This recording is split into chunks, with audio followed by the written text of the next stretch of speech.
Hallo alle, in dieser Lektion werdet ihr das perfekt lernen. So in this lesson, in this video, you are going to be learning the present perfect tense. Also, los geht's. So quick overview of the present perfect tense, and all of the things that I'm going to share here in the overview will be expanded upon later in the video, throughout this video. So first thing to know about the present perfect tense is that it is generally only used when speaking. So this is a spoken tense, and very important to make note of that. The present perfect tense always uses a helping verb. There are two different helping verbs that we will be looking at, and every single sentence in the present perfect tense uses one of these two verbs.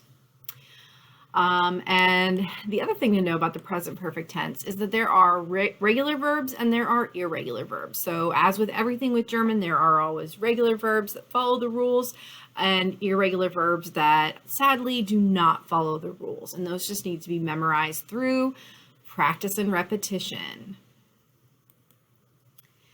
So in these pictures, there are some examples of the present perfect tense.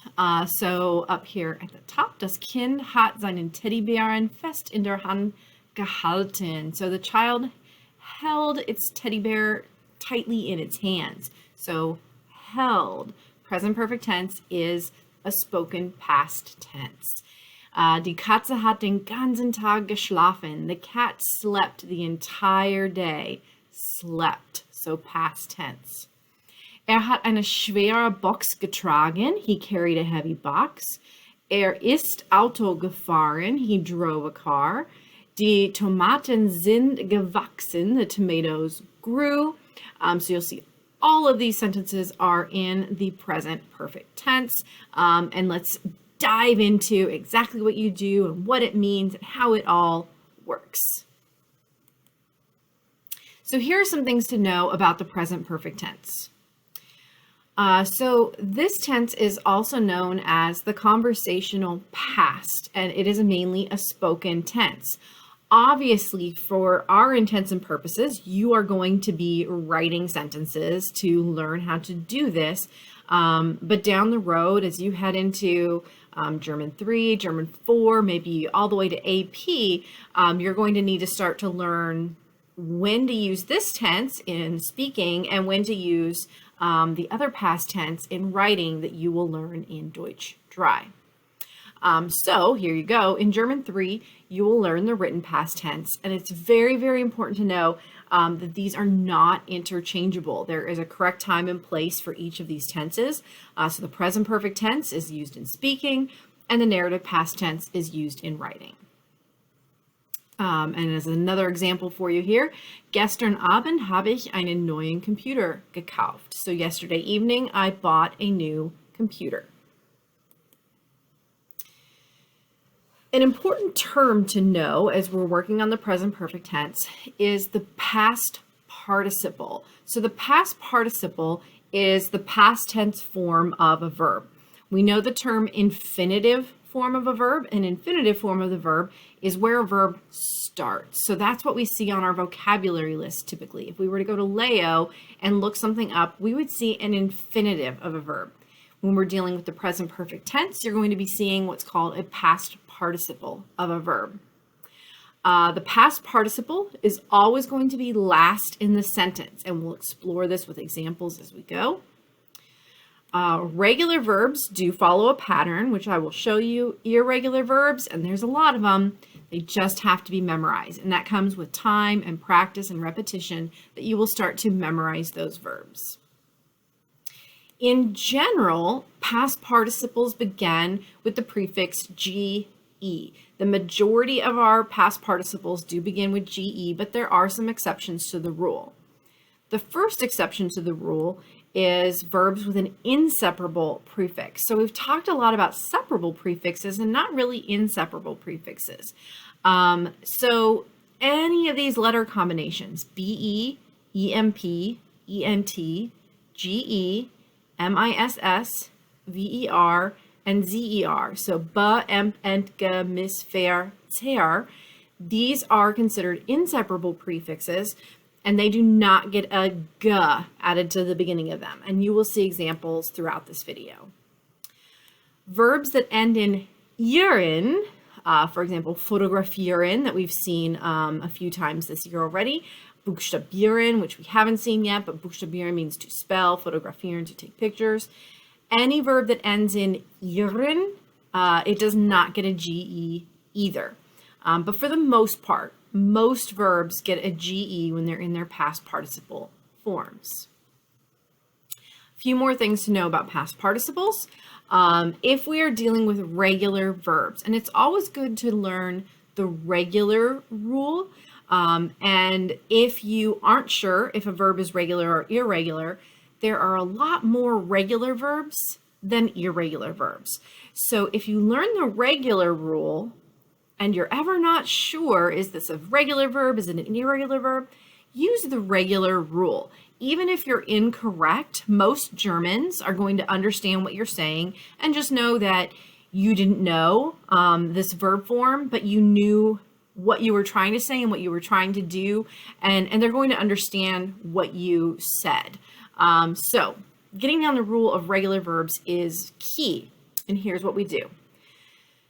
So we're going to start with the infinitive form of the verb. And as I just reminded you, the infinitive form of the verb is what we see on vocabulary lists, when we look anything up in a dictionary or on Leo. The infinitive form of a verb almost always ends in en in German. And we're going to get rid of that en, and then we're left with the stem of the verb. This is the same thing we do when we're conjugating in the present tense. We get rid of the en and we add the proper endings. But we're going to go in a different direction here with the present perfect tense. Now in step 2, we add a T to the stem of the verb. And this is what we do for all regular verbs. So we get rid of the en in step 1. We add a T in step 2. And then we're going to add a GE to the front of the stem that has the T from step 2. And it would look like this. So spielen, we drop the en, we get spiel, and that's our stem. We add a T, spielt, and we add the GE, gespielt. So we go from to play to played. Or as a second example, kaufen, drop the en, we get kauf, add a T, kauft, add the GE, we get gekauft, and we go from to buy, bought. And you guys know I like to give lots of examples. So a third one here, brauchen, we drop the en and get brauch. We add a T, braucht. We add the GE, gebraucht. And we go from to need, needed. And this is what we do for regular verbs. Okay, so this is a really important rule. This is really important steps to know and to take down in your notes. All right, so one of the other things mentioned in the overview is that in the present perfect tense, every single sentence has a helping verb. So let's take a look at what those are and how they work in our sentences. So again, every sentence in the present perfect tense uses a helping verb. And as you learn those present perfect forms, those past participle, it's really important to memorize the helping verb that works with that verb. Here early on, you'll take some notes and put down some present perfect tense forms with the helping verbs. And then just through time and practice and repetition, you will start to memorize those together. And the two helping verbs are haben and sein. So these are verbs that you've been working on since German 1. They are irregular, and sometimes some of you still struggle with your verb forms. If there's any question in your mind about what the forms of haben or sein or both are, please pause this video and take these down in your notes. So our forms of haben, ich habe, du hast, sie es hat, wir haben, ihr habt, and sie und sie haben. And our forms of sein, ich bin, du bist, sie es ist, wir sind, ihr seid, and sie und sie sind. And there's that little song that I might have sung a few times for you for the verb sein, to the Oompa Loompa song from Willy Wonka and the Chocolate Factory. Ich bin, du bist, sie es ist, wir sind, ihr seid, sie und sie sind. And that will help you hopefully to remember those irregular forms of the verb sein. Now, when do we use each one? So let's first look at when we use the verb sein. This is used in general with verbs that show a change of location. So I like to not say motion, just like when we were doing our two-way prepositions in our last unit. It's not really about motion, it's about change of location. So verbs like gehen, kommen, fahren, these verbs use sein as the helping verb. It's also used with verbs that show a change of condition. We haven't really learned change of conditions verbs yet at this point in German too, but as an example, sterben, to die, has a change of condition from living to dead, and it is a sein verb as well. And you'll see more of those if you continue your German studies down the road. There are a few other verbs that you just have to learn and accept that they also use sein as a helping verb. The verb bleiben, to stay, which is the complete opposite of a change of location verb, uses sein, and sein uses sein. So you'd have two forms of sein in the sentence. And most, but not all, but most verbs that use sein are irregular verbs. So just to know that from the start, then most of the verbs that use sein are irregular verbs.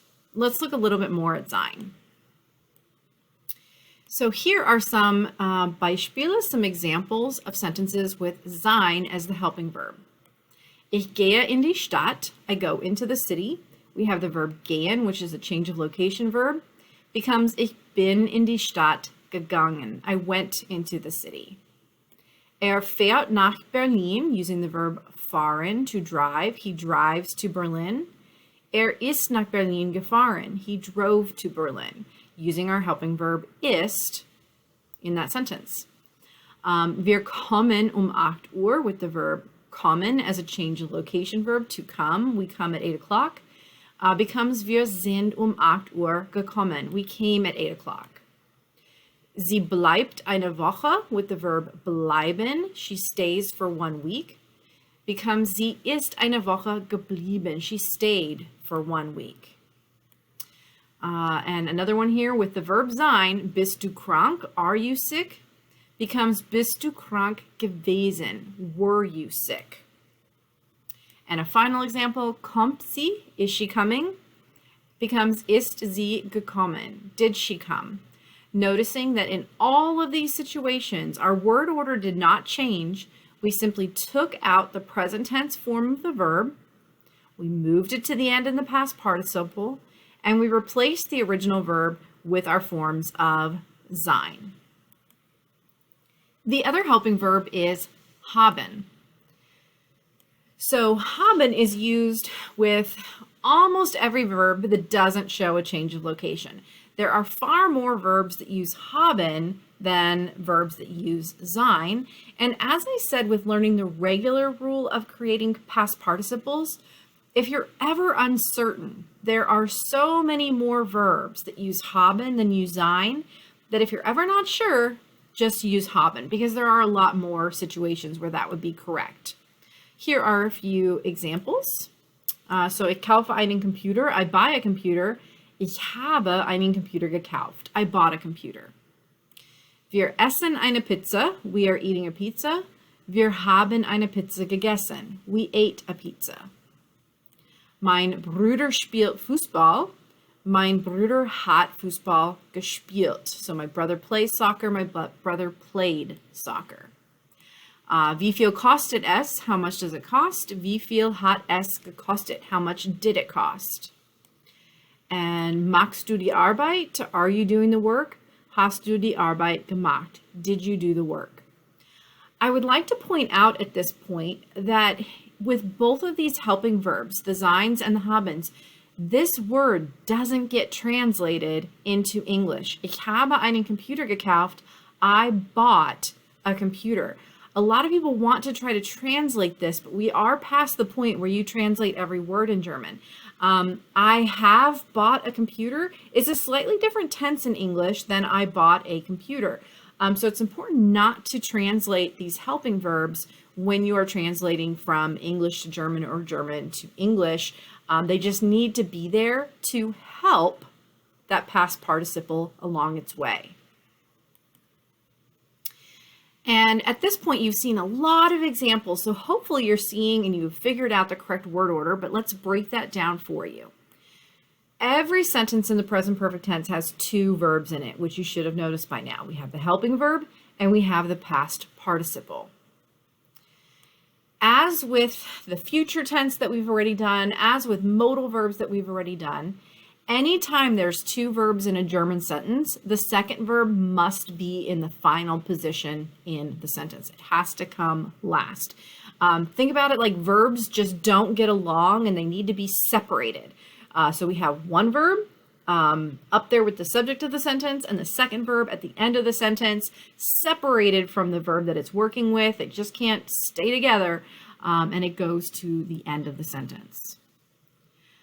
The helping verb, so haben or sein, is always going to be first, and this verb will be conjugated.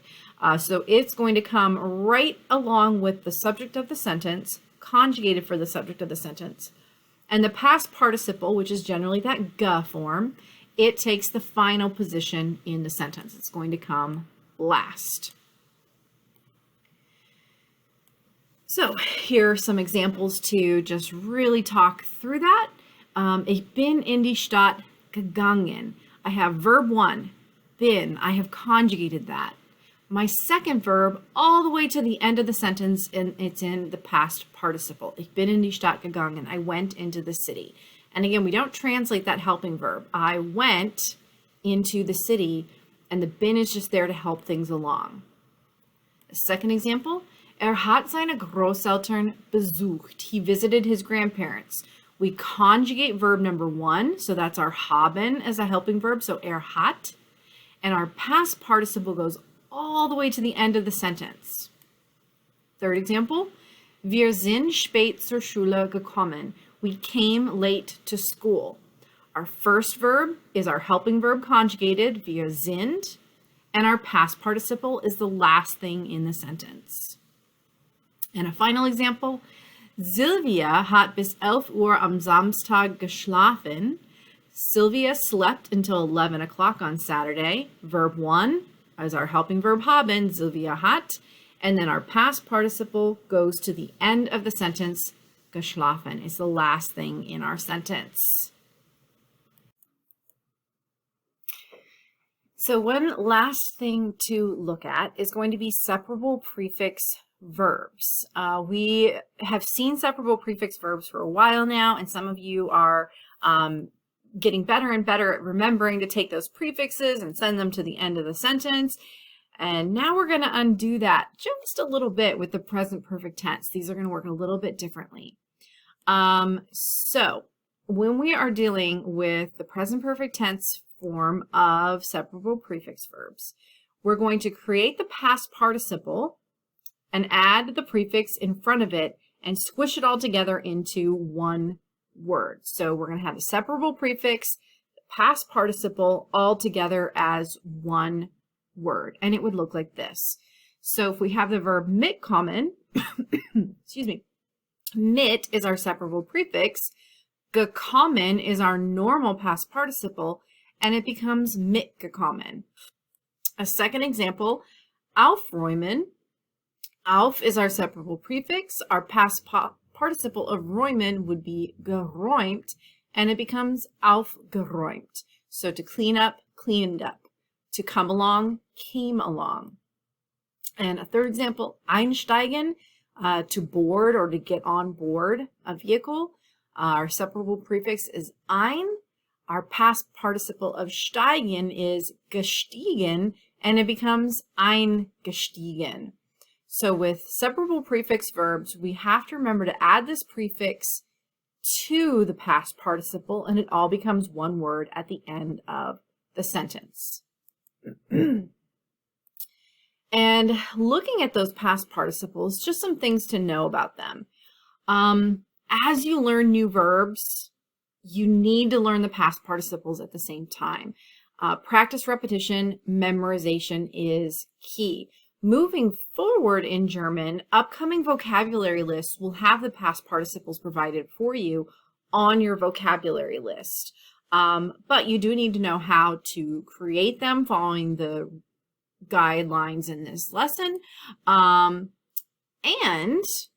you need to know how to find them for new verbs that maybe you're using that aren't on a vocabulary list as new forms, but they're older verbs that you need to know. So let's go take a look at leo.org. That's our go-to guy. Let's take a look at how to find past participles on Leo. Also gehen wir zu Leo. And I will take you over there, but here are some screenshots just to show you what we would be looking for.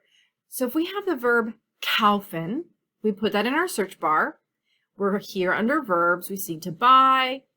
Here's kaufen. We do have the forms here, but when you open the table, this is where it gets really great, and they give you all of the information that you need.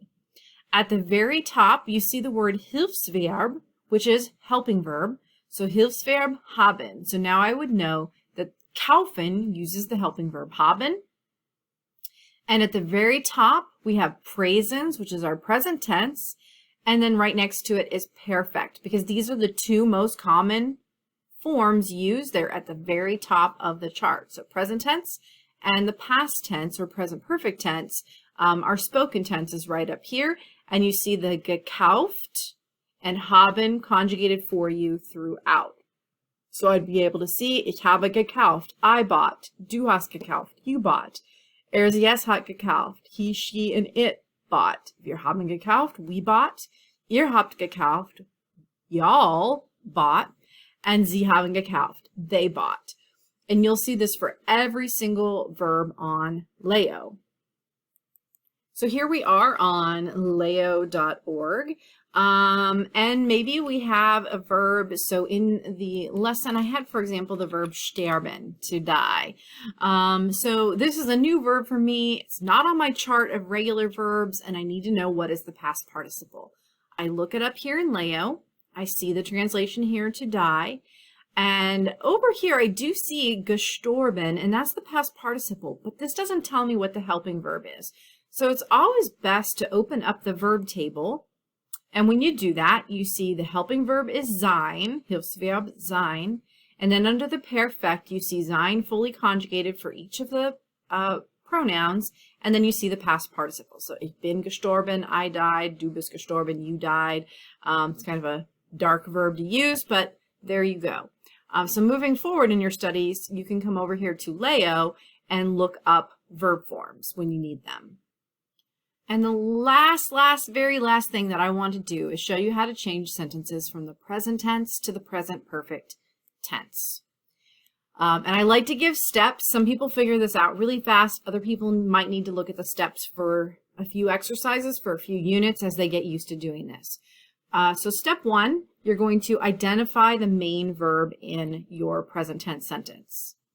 Step two, you're going to change that main verb to the past participle, which again is generally those gus.